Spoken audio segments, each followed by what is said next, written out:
Are you ready? Sleeping Beauty. A king and a queen have a baby girl.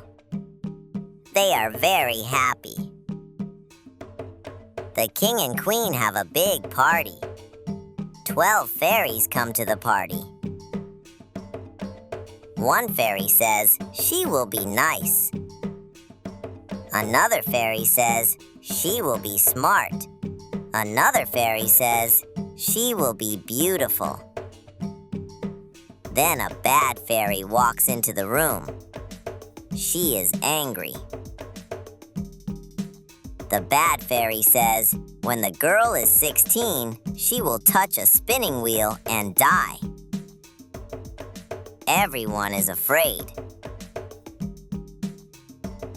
Then a good fairy says she will not die.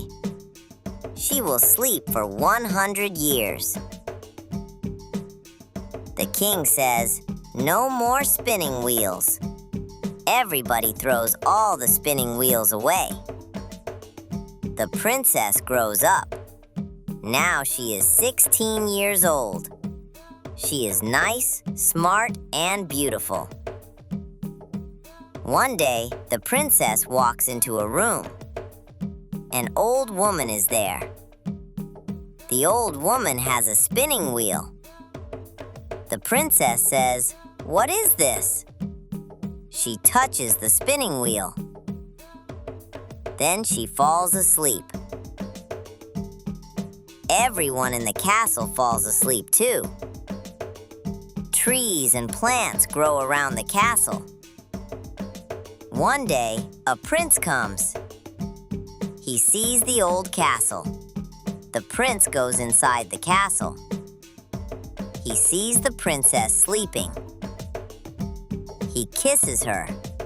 The princess wakes up. Everyone wakes up. The prince and princess fall in love. They get married and are happy together. The end. She is sleeping. Kiss her!